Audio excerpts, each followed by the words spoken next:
జై జగన్ జై జగన్ జై జగన్ జై జగన్ జై జగన్ జై జగన్ జై జగన్ జై జగన్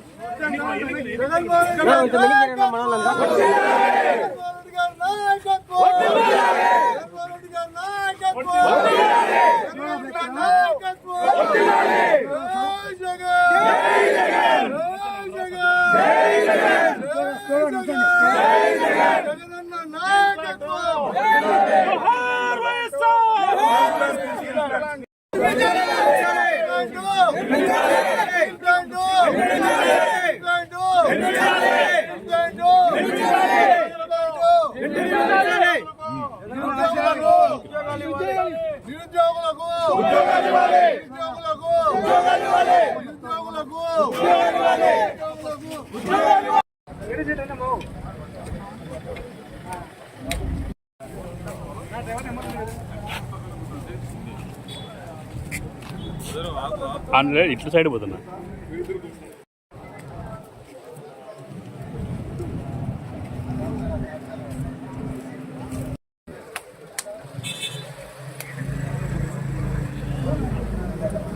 రోడ్లో ఉన్నట్టుగా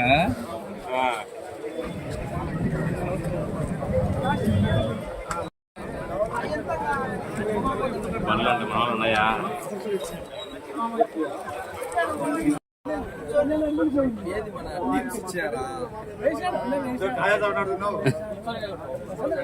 బందోబస్తుకు రెడీగా ఉన్నారండి మీరు అంతే.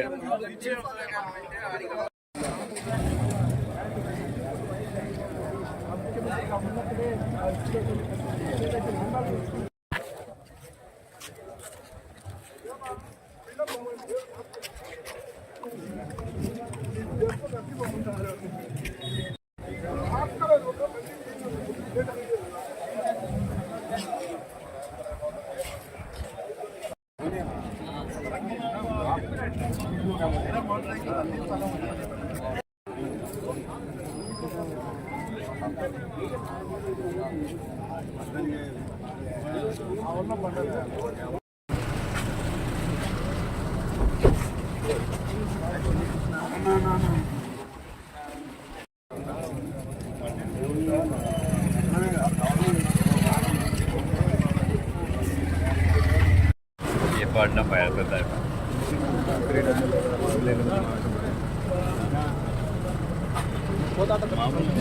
మామూలు ఉండిలే తప్పిపెట్టింది కొంచెం వెనక్కి కదా బాబా ఒకసారి.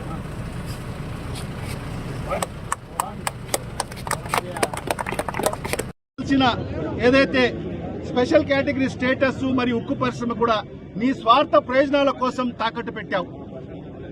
నీ స్వార్థ ప్రయోజనాల కోసం, నీ రాజకీయాల కోసం ఈ రాష్ట్రానికి రావాల్సిన ప్రత్యేక హోదాను మరి కడప స్టీల్ ప్లాంట్ ని తాకట్టు పెట్టడం జరిగింది. మరి 5 ఏళ్లు ముఖ్యమంత్రిగా ఉండి కూడా మరి ఎందుకు సాధించుకోలేకపోయావో ఈ రాష్ట్ర ప్రజలకు సమాధానం చెప్పాల్సిన అవసరం ఉంది. మరి 2018లో శంకుస్థాపన చేశావు. మరి ఏ రకమైన అడుగు ముందుకు వేశావు ఆ పరిశ్రమ ప్రారంభించడానికి కోసం? మళ్ళా జగన్మోహన్ రెడ్డి గారు ముఖ్యమంత్రి అయిన తర్వాత మరి ఏ పారిశ్రామికవేత్త కూడా ముందుకు రాకపోతే మరి ఒక సాహసోపేతమైన నిర్ణయాన్ని తీసుకొని ఒక ఆంధ్రప్రదేశ్ హైగ్రేడ్ స్టీల్ కార్పొరేషన్ ఒక కార్పొరేషన్ ఏర్పాటు చేసి ఏ పారిశ్రామికవేత్త ముందుకు రాకపోయినా ఆంధ్ర రాష్ట్రమే మరి ఈ పరిశ్రమ స్థాపించడానికి అడుగులు ముందుకు వేసిన ఘనత ఒక్క జగన్మోహన్ రెడ్డి గారికే దక్కుతుంది.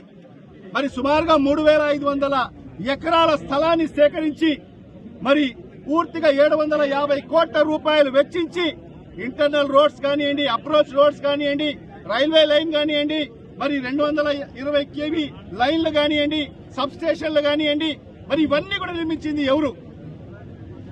మరి ఈరోజు మా ప్రభుత్వం దురదృష్టవశాత్తు మా ప్రభుత్వం రాలేదు అధికారంలోకి.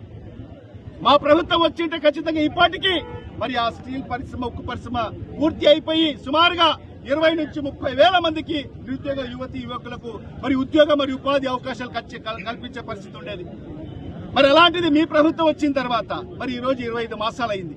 మరి 25 మాసాల్లో నువ్వు ఏం చేశావు?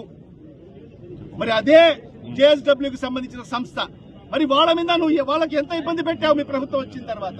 వాళ్ళ మీద కేసులు పెట్టింది నువ్వు కాదా? ఇది ప్రజలకు సమాధానం చెప్పాలి. ఈ రాయలసీమ ప్రాంతానికి ప్రజలకు సమాధానం చెప్పాల్సిన అవసరం ఉంది. ఆ జేఎస్డబ్ల్యూ మరి పారిశ్రామికవేత్తల మీద మీరు కేసులు పెట్టింది మీరు కాదా? మీ ప్రభుత్వం కాదా? మరి అదే యాజమాన్యాన్ని మళ్ళా బతిమాలి మళ్ళా వాళ్ళని పిలుచుకొచ్చి మళ్ళా భూమి పూజ అని చెప్పి కాలయాపన చేసే కార్యక్రమం మాత్రమే. ఎందుకంటే ఎప్పుడే చెప్పినట్టుగా పెద్దలందరూ కూడా చంద్రబాబు నాయుడు అనే వ్యక్తి ఎప్పుడు కూడా భూమి పూజలకే పరిమితం అవుతాడు. ఏ ప్రాజెక్ట్ కూడా ముందుకు తీసుకుని వెళ్లే పరిస్థితి ఉండదు. ఎందుకంటే ఆయన చరిత్ర చెప్తాది. ప్రతి ప్రాజెక్ట్ కానీ 2-3 సార్లు శంకుస్థాపన చేసిన ఘనత ఒక చంద్రబాబు నాయుడుకే దక్కుతుంది. మరి అలాంటి జగన్మోహన్ గారు ఎంతో చిత్తశుద్ధితో మరి ఆ ప్రాజెక్ట్ ప్రారంభిస్తే మరి ఈ 25 మాసాల్లో దాన్ని నిర్వీర్యం చేసి మరి ఈ రోజు ఆ ఇన్ఫ్రాస్ట్రక్చర్ అంతా కూడా నేనే నిర్మించాను అని చెప్పి ఈ రోజు గొప్పలు చెప్పుకునే దానికోసం మళ్ళా రేపు 3వ తేదీ అక్కడికి వచ్చి భూమి పూజ కార్యక్రమం పెట్టి మరి ప్రజలకు అందరికీ చూపించే కార్యక్రమం చేస్తున్నాం. క్రెడిట్ చోరీ చేసేదానికి మరి ఈ రోజు పూనుకోవడం జరుగుతుంది.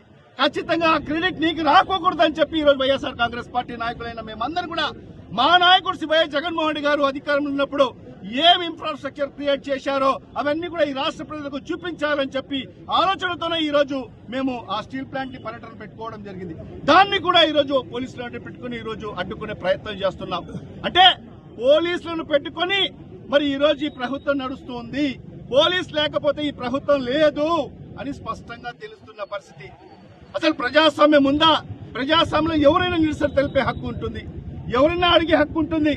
మరి అలాంటి ఎవరైనా ప్రశ్నించే వాళ్ళ కొంతన్ని కూడా నొక్కే ప్రయత్నం జరుగుతా ఉంది ఈ రాష్ట్రంలో. ఖచ్చితంగా దీనికి మూల్యం ఖచ్చితంగా చెల్లించుకోక తప్పదని చెప్పి కూడా ఈ సందర్భంగా తెలియజేసుకుంటున్నాను. ప్రతి ఒక్కరూ తప్పనిసరిగా యూట్యూబ్ లోకి వెళ్ళి కడప వార్తను లైక్ చేయండి, సబ్స్క్రైబ్ చేయండి. ఇట్లు మీ జి రమణయ్య, ఎడిటర్, కడప వార్త.